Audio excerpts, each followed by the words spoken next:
In wrestling, it's often said the big personalities we see their characters having are just them dialed up to 11. But in Toni Storm's case, we've seen her transform from a rocker with a big personality to a timeless character that's larger than life. Toni Storm is a decorated wrestler, made waves in Japan. She got over to NXT, was up on the main roster in WWE, and she always had this rocker persona, this rocker look, which we've seen before. But then she makes her way over to AEW. She's still rocking the rocker look, and she's in the misfit group with the girls, but then they betray her and rob her of the AEW championship. And now, hurt and betrayed, she's this mess of a character. She doesn't really know who she is anymore, and she's acting like a Hollywood star from like the early 20s and 30s. She's referencing old films and even older wrestlers before her time. And we start seeing vignettes of her shot in black and white. And the interviewer at RJ City is getting kind of weirded out, like, okay, what's happening here? And it looks like she's losing her mind. And she gets in RJ's face, and RJ's like, yo, what's going on? You're not even that old. And that's when it clicks, because he's right. She's not old. Toni Storm is timeless. We just saw her bring to life this entirely new character, this new persona of herself, this old school filmstress. And it feels sympathetic at first because you're like, oh wow, we were watching someone have this like breakdown, but then you see the end and the catharsis of it. And it is the most brilliant thing in wrestling. I love it. It's a transformation that doesn't get enough credit. And we've seen a lot of good transformations too. We saw Athena transform into the Ring of Honor Forever champion by just straight up knocking bitches out. There was no other way to phrase that. And recently we've seen Naomi transform from her bright glow personality into a darker persona as a heel. Those were all great shifts in personality and temperament, as well as a mentality shift. Toni Storm's shift goes into bringing to life an entirely new character right before our eyes. She changes the way she talks, her mannerisms, and even the way she's shot, because anytime she's on TV, we see her projected in black and white, just like an old school movie star. And this timeless performance of Toni Storm gives us a character that is so many different levels. First off, she's hilarious. She's funny. When she started taking control of this persona, we see her saying to Renee Young in a bunch of different interviews, chin up, tits out, and watch out for the shoe. And Renee having no idea what does she even mean. She's like, what the hell? And you see Renee duck and a shoe come flying at her. And that's her whole thing, was just throwing shoes at people. Like she was just out of her mind, but it was so brilliant to watch. At first, it was like watching a celebrity breakdown, but then we see the celebrity break down and go through a metamorphosis into something else. And it's one thing to just have the mannerisms be different, but on the mic, who knew she was such an animal? Because not only is she funny, but she can switch at the drop of a dime to being serious. I love characters that can do that. It reminds me of Kurt Angle and how he wasn't afraid to not take himself too seriously. We saw him being on the opposite end of the spectrum. Either he's full on goofy and a great wrestler, or he's a monster. The way timeless Toni Storm does it, she's having fun, she's flirty, she's sexual, but it can all stop. And we see how all that flair turns into a nightmare for her opponent. And she was a very dominant champion. And we see when Mariah May comes in, Mariah May is someone that's admired Toni Storm's work from over in New Japan and all she's done in wrestling. And we see her starting to pay homage to Toni Storm by dressing up like the rocker Toni Storm, and she bears a striking resemblance to her as well. And at first, Toni Storm is just too high up to be bothered by this, but then she takes a liking to Mariah May. And we see this Hollywood twist on Thelma and Louise, as well as a romance between the two. Now, if it's a romance between friends or a romance between lovers, that could be up for the audience to decide. But it's really just an intimate way these two deal with each other and are with each other. And we saw that when Mariah May's friend Mina was over, and Mina was going to fight Toni Storm for the title, we see like the animosity between the two. And then when it's all said and done, Mariah May brings them all in for a kiss.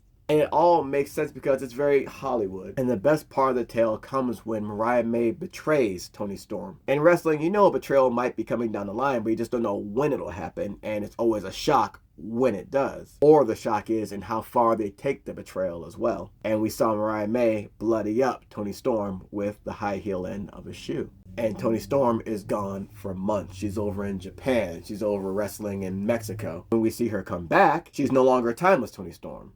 She's Toni Storm the Rocker again. And for this Toni Storm, she just got to AEW. All her time as timeless Toni Storm, she doesn't remember or know about. For her, she just got in. And everyone is so confused because she's a multi-time champion, but she's acting like a rookie, coming up and shaking folks' hands, saying what a pleasure it is to meet them and work with them. And we see her doing moves and mannerisms of a rookie, where she's using a small package to roll people up for the win. And folks try to call her out on it, but she doesn't break. She's like, I don't know what you're talking about. Mariah May was on a tear, but these two are going to be head to head now because she becomes the #1 contender, and now she's got to meet Mariah May. Mariah May feels like she can see through all of this. So when she meets this Toni Storm, she's not fooled at all, but Toni Storm is like, oh man, what a pleasure it is to meet you. I don't know what you're talking about. And Mariah May starts dressing her down, but Toni Storm doesn't break. And we see Mariah May just clock her. And as Mariah May walks away, she talks about making her remember what happened. And then we see Toni Storm get up very slowly and ask Mariah May, and what makes you think I've forgotten? Oh,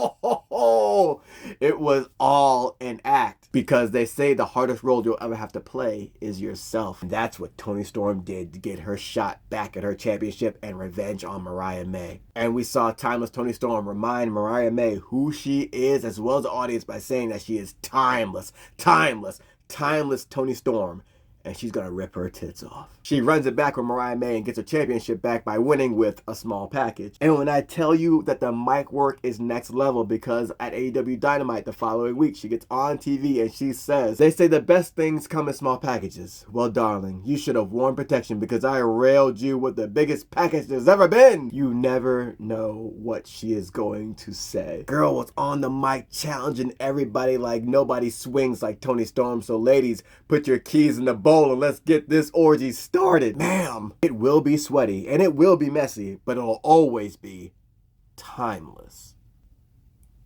It doesn't stop there because the personality even continues when she's doing commentary. She was fighting Megan Bay and she was saying, man, she dropped me on my head and I lost 3 inches. Then I ran into Tony Schiavone and got it back. Tony Schiavone is one of the commentators on AEW, and she also said, Mrs. Schiavone, I was surprised to see your name in the JFK papers. Tony was like, yeah, I was 3. But I love how she can be so lighthearted and able to fit in so much humor as well. She's just so quick, so witty, and so funny. But I also love how calm she is as well. When she was doing the final chapter with Mariah May and Mariah May attacked her, we see them sit down in an interview together and Renee Paquette is between them. They agreed to no physical violence, and we see Mariah May just spit this water right on Toni Storm. Renee's like, what the hell? And Toni Storm doesn't budge. She doesn't get upset. All she says is, it's nice to know you still care. We see the wreck that Mariah May has become, having lost a championship. She keeps saying that Toni never knew how to write an ending, so they're going to do a Hollywood ending. That's going to be their last match. And isn't this what Toni wanted in the end anyway? She makes this like heartfelt plea, and Toni is quiet until she stops. And then Toni just looks at her and tells her, you don't deserve the dignity of death. I sentence you to a lifetime of mediocrity. Your life will continue. Your career will continue, but it'll be good, never great. She just reads her for filth about how people will like her but never love her because her insides just match the monster she's become. And years from now, when people ask, whatever happened to Mariah May, they'll say she found out what happens when you try to kill God. And then they both stand up and get in each other's faces, and Renee Paquette stands up too, and she's like, I pray that neither of you seriously get hurt. And without breaking eye contact, they both say at the same time, pray for her. That match was insane. A great wrestling match mixed in with a great street fight. At one point, they both tape up their wrists and dip it into a bucket of glass, and they get it rocking. And in the end, Toni Storm gets the pin, but we see her over Mariah May in this like intimate pose and with the spotlight down on them for this Hollywood ending. And what I love about Toni Storm's character is how she puts over the opponent she's facing as well. Because when she talked about her time away in Japan, she was talking about facing these young upstarts. And then she's like, I went down to Mexico, I faced this young upstart.